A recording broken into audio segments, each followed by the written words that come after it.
Good Wednesday morning, everybody. I'm Jared Klein coming to you live from the NBC29 Digital Desk with a look at our top stories this morning. Let's take a look at NBC29.com to start things off. At number one, the number one story everybody's clicking on this morning is Albemarle police investigating a fatal Route 53 crash. We'll get to that story in a moment. At number two, a triathlete still on the road to recovery after a lung transplant at UVA Medical Center. And then at number three, a zoo in China informing people its sun bear isn't a human in a costume. This is actually a story from, I believe, last week, but you have to see the video for yourself. It does look a bit fishy when you're looking at the video, but the zoo is absolutely adamant that that is an actual bear. So I guess we'll have to believe them. All right. Well, police have identified the man killed in a crash caused by a fallen tree in Albemarle County Tuesday morning. It happened just before 9 a.m. on Route 53 between Route 20 and Milton Road. County police say two cars were involved. 59-year-old Mark Allen Chamberlain of Albemarle County died at the scene. One person is being treated for what police describe as non-life-threatening injuries. Some hemp sellers in the Commonwealth have been slapped with heavy fines. It's for allegedly selling products with a THC content higher than what's now allowed by Virginia law. As of the end of July, the state sent out 7 non-compliance letters. One of them included a fine of nearly $100,000. The Charlottesville-based Virginia Hemp Coalition says it agrees with regulation to keep these products out of the hands of children, but it argues the state is going too far and hurting businesses. The group's president also says the crackdown is fueling the black market. Charlottesville, Albemarle County, and the University of Virginia are now part of Project Safe Neighborhood. It's a program by the Department of Justice, and it opens up federal dollars and resources to help reduce crime. U.S. Attorney Chris Kavanaugh says violent crime prosecutions are up nearly 80% over the last year. Gun prosecutions, he says, have tripled. And Albemarle County's newest teachers are getting ready for the upcoming school year by taking part in a week-long academy. The district says it's adding more than 200 people to its teaching staff. As Assistant Superintendent Claire Kaiser says, this week helps the new teachers learn and connect with other educators in the division. Kaiser believes strong student-teacher relationships are key when it comes to success for the county's students. The first day of school in Albemarle County is August 23rd, and some other school districts are going back to school today, believe it or not. I know, it's hard to believe summer is over for a lot of kids already.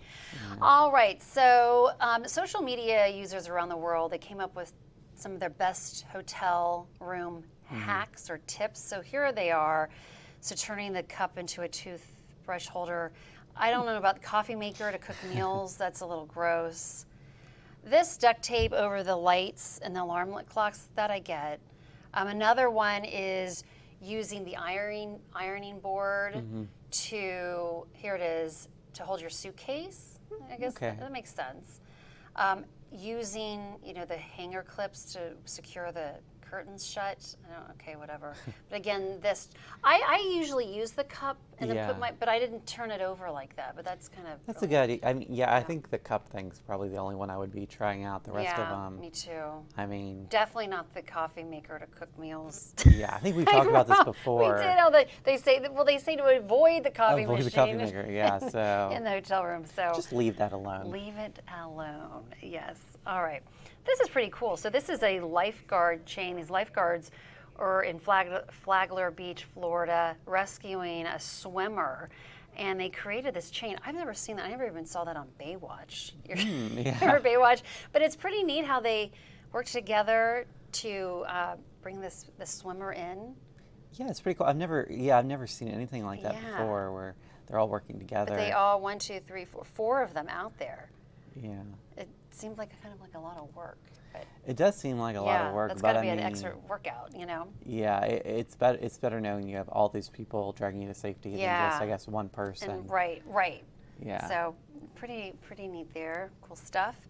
All right, this is adorable. So this is the doggy here, the older puppy. Was always lonely, would carry around the stuffed animal. Well, then the family felt so bad they actually finally got a puppy. Aww. And it is just so sweet. Like ditches the stuffed animal Yeah. and goes right for the new golden retriever puppy. Aw, Isn't that adorable? that is so cute. Yes, I mean, it's just really, it's really sweet and What do I so do with excited, this? Yeah. right? It's like, oh my gosh, it's a real puppy. I It's don't a have to have real this. I don't have to one. snuggle with this Yeah. this toy puppy anymore. Like, look how cute that is. Yeah, I like how the dog brings out the stuffed puppy. Yeah, well, they say he carries around everywhere for companionship, Yeah. and then they surprised him with an actual real puppy, and just it's like, bye-bye, stuffed animal. Yeah. I've got the real thing now. Isn't that just adorable? It is. That's a great way to start our Wednesday morning. Yeah, really cute. All right, thank you, Jennifer. Let's take a look at that 7-day forecast from Storm Team 29.